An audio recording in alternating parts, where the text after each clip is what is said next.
All right, guys, for our third section, I'm going to have you guys look at pieces of the Constitution. It's mostly constitutional amendments. Don't worry, you'll learn all of them by the end of this class. Again, I want to show you an example. So let's take a look at the 15th Amendment. I have it highlighted here.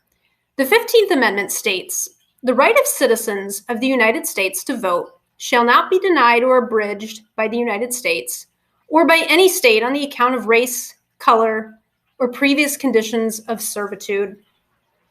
Guys, we typically say that this amendment is the amendment that gave men of color the right to vote, or previous slaves the right to vote. And of course, we know that the states and local governments created many barriers to try to prevent this from happening.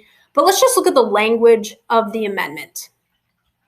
For this third section, I'm asking you guys to check 2 natural rights values that you see present in each piece of text. Well, here in the 15th Amendment, we have voting. Remember, I said that voting is the best example that we have of popular sovereignty, how we, the people, control and sustain our government. To make a connection, LeBron James, he currently has a campaign to get out the vote. All right, so we have a lot of power behind this.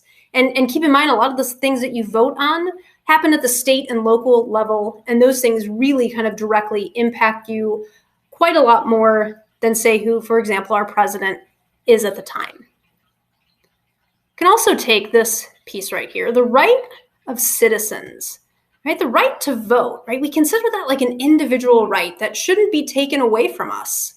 Yes, there are some circumstances where that does happen, but again, let's just focus on the language, right? The right of citizens. You could argue that this is also an example of an individual right.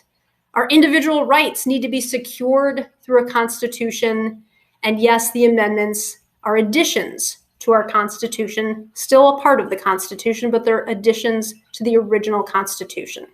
So again, as you guys look at Section 3, you're looking at pieces of the Constitution, and I just want you guys to think about where you see 2 natural rights values present in each piece of text. Guys, what you're going to notice is that these natural rights values kind of show up everywhere. Oftentimes, they're pretty interconnected. There's sometimes you kind of can't have one without the other. So I just want you guys to be thinking about these things as you complete Section 3.